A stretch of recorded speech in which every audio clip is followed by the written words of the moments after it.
मंगलवार को शहर के स्टेशन रोड स्थित नगर भवन के सभागार में कृषि प्रौद्योगिकी प्रबंध अभिकरण के तत्वावधान में एक दिवसीय जिला स्तरीय खरीफ महाअभियान को आयोजित किया गया, जिसका शुभारंभ डीएम अंशुल अग्रवाल द्वारा दीप प्रज्वलन कर किया गया। कार्यक्रम में उपस्थित कृषि विभाग के कर्मियों को संबोधित करते हुए जिला पदाधिकारी ने कहा कि खेती बाड़ी जैविक उपार्जन का मुख्य स्रोत है। वर्तमान परिवेश में जलवायु परिवर्तन के कारण तापमान में उत्तरोत्तर वृद्धि होती जा रही है। इस परिस्थिति से निजात हेतु जलवायु अनुकूल खेती, जैविक खेती, मोटे अनाज का उत्पादन इत्यादि बेहतर विकल्प साबित हो सकता है तथा उन्हें पराली जलाने से होने वाले नुकसान का प्रचार प्रसार करने के बावजूद किसानों द्वारा अभी भी पराली जलाया जा रहा है, जिसका प्रतिफल है कि हम लोग अत्यधिक तापमान के शिकार होते जा रहे हैं। जिला पदाधिकारी बक्सर को निर्देश दिया गया कि जिस क्षेत्र में पराली जलाने की घटना उजागर हो रही है, उस क्षेत्र में किसानों पर कार्रवाई करते हुए प्रचार प्रसार कर्मियों पर भी विभागीय कार्रवाई करें। कार्यक्रम के दौरान उप विकास आयुक्त महेंद्र पाल के द्वारा प्रसार कर्मियों से किसानों के बीच कृषकोपयोगी योजनाओं को बृहद स्तर पर प्रसार करने की बात कही। उन्हें कहा कि सभी प्रसार कर्मी खरीफ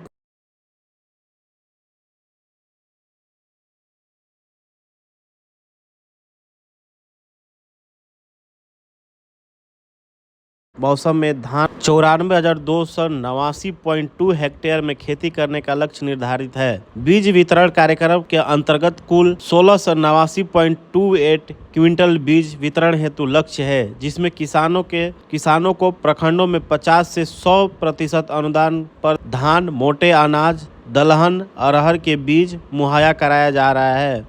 उन्होंने कृषि समन्वय बीटीएम एटीएम को निर्देश किया कि संबंधित कर्मी किसानों के बीच बृहद स्तर पर प्रचार प्रसार कर 100% बीज मुहैया कराना सुनिश्चित करें। जीरो टॉलरेंस नीति के तहत किसानों को उचित मूल्य पर उर्वरक उपलब्ध कराने हेतु सभी उर्वरक विक्रेताओं का प्रतिष्ठान पर सख्त निगरानी करने का निर्देश दिया गया। तकनीकी सत्र के दौरान कृषि विज्ञान केंद्र के वीर्य वैज्ञानिक सह प्रधान डॉक्टर देवकरण व विषय वस्तु विशेषज्ञ हरि गोविंद जायसवाल ने खरीफ मौसम में उगाई जाने वाली फसलों के प्रबंध पर विस्तृत जानकारी प्रदान की। अनुमंडल कृषि पदाधिकारी बक्सर के कृषि यांत्रिकरण योजना पर विस्तृत जानकारी दी। उन्होंने कहा कि ग्रामीण स्तर पर कस्टम हायरिंग सेंटर की स्थापना की जा रही है, जिसमें 80% अनुदान पर विभिन्न प्रकार के यंत्र उपलब्ध कराए जाएंगे। कृषि यंत्रीकरण संबंधी सभी योजनाओं का लाभ लेने हेतु अपने क्षेत्र के कृषि समन्वय बीटीएम एटीएम से संपर्क करें। सहायक निदेशक उद्यान पदाधिकारी, सहायक निदेशक भूमि संरक्षण पदाधिकारी बक्सर, सहायक निदेशक भूमि संरक्षण दिलीप कुमार, उप परियोजना निर्देशक सह प्रभारी सहायक निदेशक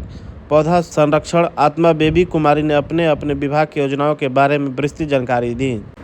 आगामी दिनों में प्रखंड स्तर पर खरीफ अभियान आयोजित किया जाएगा, जिसमें बक्सर 13/6/2024, चौसा 14/6/2024, राजपुर 15/6/2024, इटाढ़ी 19/6/2024, नावानगर 20/6/2024, केसठ 20/6/2024, चौगाई 21/6/2024, डुमरांव 19/6/2024, सिमरी 21/6/2024, चक्की 24/6/2024 एवं ब्रह्मपुर में 24/6/2024 तिथि निर्धारित की गई है। कार्यक्रम में जिला सहकारिता पदाधिकारी, जिला मत्स्य पदाधिकारी, अनुमंडल कृषि पदाधिकारी, डुमरांव व ग्रामीण बैंक प्रबंधक सहित सभी प्रखंड के बीओ, कृषि समन्वय, BTM, ATM, input dealers, FPO के प्रतिनिधि सहित प्रगतिशील कृषि उपस्थित थे।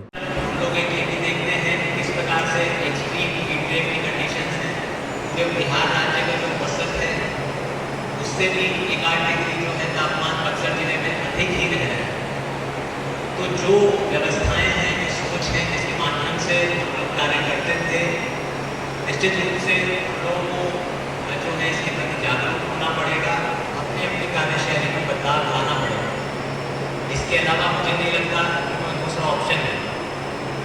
तो जलवायु अनुकूल खेती पे वैसे हम लोग प्रायः ध्यान देते थे, परंतु अब